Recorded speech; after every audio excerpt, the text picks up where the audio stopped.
العلم نور في طريقك مرشد فاظفر بنور العلم والإيمان. عبادة وتقرب للواحد الديان، ويعرف العلم بربهم سبحانه الملك العظيم الشان. أسماؤه حسنى كذاك صفاته عليا بلا. اعوذ باللہ من الشیطان الرجیم. سورة البقرہ آیت نمبر 58. بسم اللہ الرحمن الرحیم.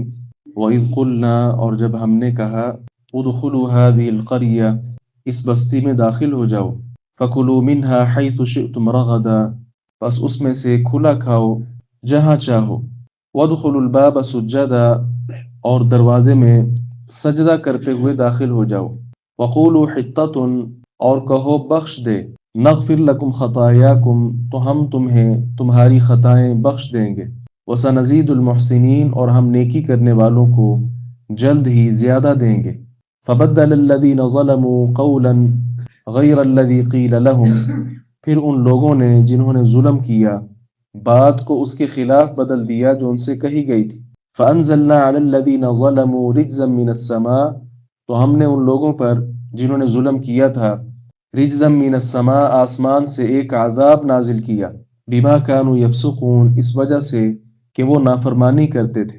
بنو اسرائیل کا تذکرہ جاری ہے اور اللہ رب العزت کے ان پر جو انعامات ہیں.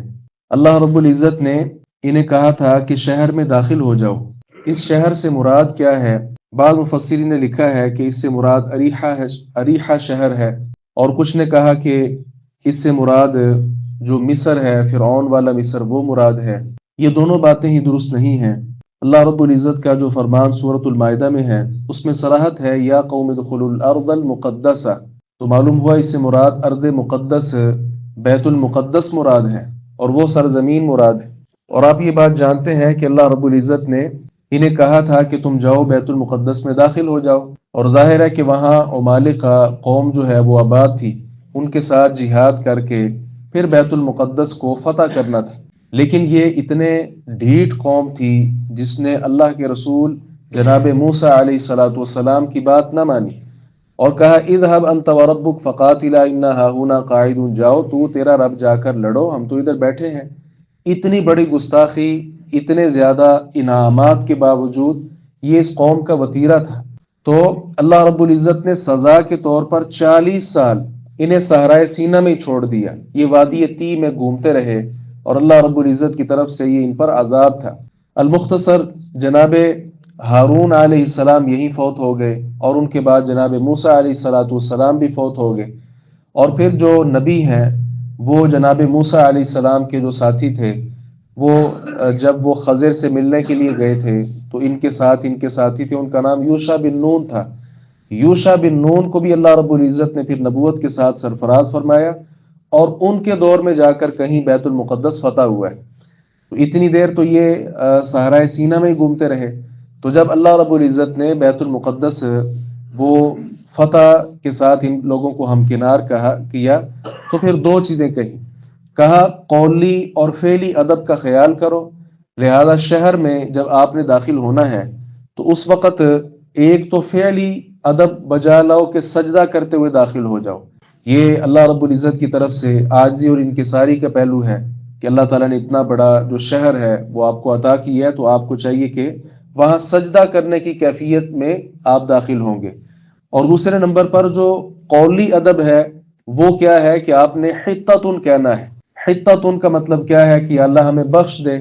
تو گویا مزید عاجز انکساری کہ اللہ ہمیں بخش دے، ہمیں معاف فرما، جو پہلے ہم سے کوتاہی ہو گئی تھی کہ ہم نے بیت المقدس حاصل نہیں کیا تھا جنگ کر کے، اب تو نے ہمیں بغیر جنگ کے عطا کر دیا. تو بغیر جنگ کے یا جنگ کے المختصر عطا کر دیا. تو قولی اور فعلی جو ادب ہے اس کا خیال کرتے ہوئے اللہ رب العزت نے کہا کہ اس میں داخل ہو جاؤ.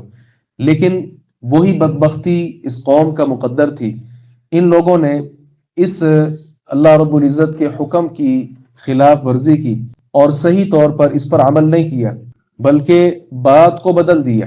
بات کو بدل کیسے دیا صحیح بخاری میں حدیث ہے، نبی کریم صلی اللہ علیہ وسلم نے ارشاد فرمایا کہ ان لوگوں نے بات کو کیسے بدلا، ایک تو اپنے سرینوں کے بل گھسٹتے ہوئے داخل ہوئے، اور دوسرا کیا کہنے لگے، حبۃ فی شعرہ، دانا بالی میں ہے، یعنی وہ جو حتتن کا لفظ تھا، حتتن کے لفظ کو حبتن کے ساتھ انہوں نے بدل دیا، تو یہ لفظی طور پر جو ادب انہیں کہا گیا تھا اس کا خیال نہیں کیا، اور صرف یہ کہ خیال نہیں کیا گیا بلکہ بہت بڑی گستاخی اللہ رب العزت کی ان لوگوں نے کی۔ اب کیا اس میں مسئلہ تھا کہ وہ اللہ تعالیٰ سے معافی مانگتے، اور اللہ رب العزت نے کہا بھی کہ معافی مانگو، ہم تمہیں معاف کر دیں گے، اور صرف معاف نہیں کریں گے بلکہ تم میں سے جو لوگ احسان کا درجہ اختیار کریں گے ہم ان کا بدلہ بہت زیادہ ان کو دیں گے۔ اتنی زیادہ نوازشات کے باوجود اللہ رب العزت کے ساتھ سوء ادب جو ان کا تھا، اس کی پھر سزا اللہ رب العزت نے انہیں دی۔ وہ سزا کیا تھی کہ آسمان سے اللہ رب العزت نے پھر ان کے لیے عذاب نازل کیا۔ یہ عذاب کس صورت میں تھا؟ حدیث مبارکہ میں صحیح بخاری میں ہی آتا ہے، آپ صلی اللہ علیہ وسلم ارشاد فرمایا، الطاعون رجس ارسل علی طائفۃ بنی اسرائیل او علی من کان قبلکم۔ تو یہاں سے شارح نے حدیث نے لکھا ہے کہ طاعون کے متعلق آپ نے فرمایا تھا یہ ایک عذاب ہے جو بنو اسرائیل کے گروہ پر بھیجا گیا تھا جو تم سے پہلے لوگ تھے۔ تو یہی بنو اسرائیل کے لوگ تھے جنہوں نے اللہ رب العزت کے ساتھ یہ گستاخانہ رویہ اختیار کیا، تو اللہ تعالیٰ کی طرف سے پھر آسمان سے ان کے لیے عذاب اترا۔ وہ عذاب کیا تھا؟ وہ طاعون کی بیماری تھی۔ اور امام قرطبی رحمہ اللہ نے لکھا ہے کہ بنو اسرائیل کے کچھ 70,000 لوگ وہ اللہ رب العزت کے اس عذاب کی لپیٹ میں آ گئے جن لوگوں نے اللہ رب العزت کے ساتھ گستاخی کی تھی۔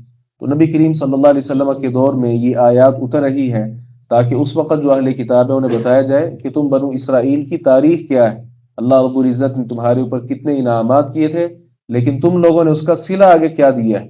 تو یہ ان کے لیے دعوت فکر، اور کہ آپ صلی اللہ علیہ وسلم پر جو اب قرآن اتر رہا ہے، اب پہلے جو ان کے آبا نے حرکتیں کی تھیں وہ نہ کریں بلکہ پیغمبر علیہ الصلوۃ والسلام کی دعوت کو دل و جان سے قبول کر لیں، اس لیے یہ سارا تذکرہ ان آیات کے اندر کیا جا رہا ہے۔ اللہ تعالیٰ سے دعا ہے باری تعالیٰ حق بات کو سمجھنے اور اس پر عمل پیرا ہونے کی توفیق عطا فرمائے۔